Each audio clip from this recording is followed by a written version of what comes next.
Sekarang kita akan coba koneksikan si file SQL-nya itu, database kita di SQL, ke Visual Studio kita. Cara mengkoneksikannya pertama adalah kita menyiapkan dulu file kosong. Ini file kosong sebenarnya, cuma saya tambahkan beberapa komponen yang mungkin nanti kita akan bahas di tutorial berikutnya. Tapi kita koneksikan dulu menggunakan yang namanya Server Explorer.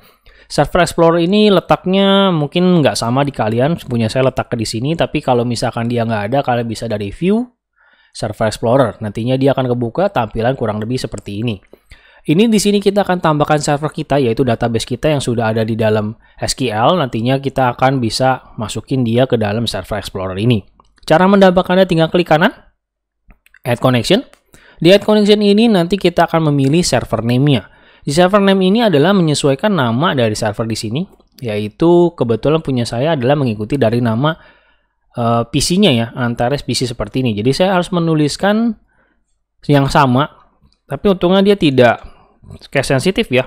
Jadi dengan begini, sama. Kalau sudah sama persis dan dia tidak ada error maupun tidak salah, nantinya di bagian area sini, select internal database name, itu akan langsung muncul drop down, di mana drop down itu berisi adalah database-database yang memang tersedia di dalam server kita. Dalam hal ini adalah inventory yang memang saya tuju. Jadi kalau memang ketikannya benar, pasti dia muncul di sini. Lalu kita klik OK. Terusnya nanti dia akan muncul di sini dengan tanda ada kayak hijau kabel seperti ini, kabel hijau, jadinya dia sudah connect online.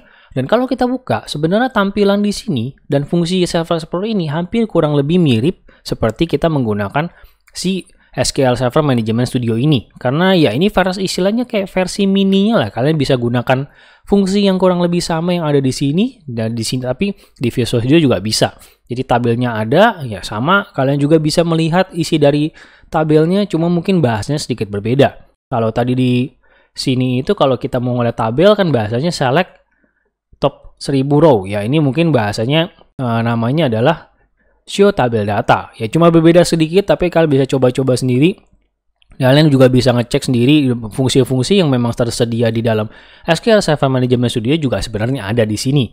Kalian bisa juga open table definition, yaitu sama seperti kayak kalian ngecek lagi kolom-kolomnya, kalian mau kasih nama, ganti nama, ataupun juga kalian mau bikin tipenya diganti segala macamnya. Bahkan juga kalian memiliki new query, yaitu query yang kurang lebih sama seperti yang bisa kita pakai pada saat di SQL Server Management Studio. Misalkan select bintang from T barang, lalu saya execute.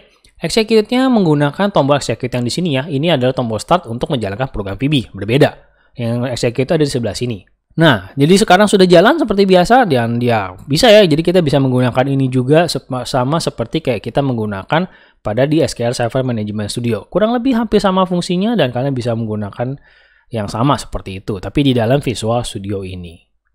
Ya, kira-kira itu dulu tutorial mengenai penggunaan Server Explorer, mengkoneksikannya. Nantinya berikutnya kita akan masukkan ke dalam program kita di tutorial berikutnya.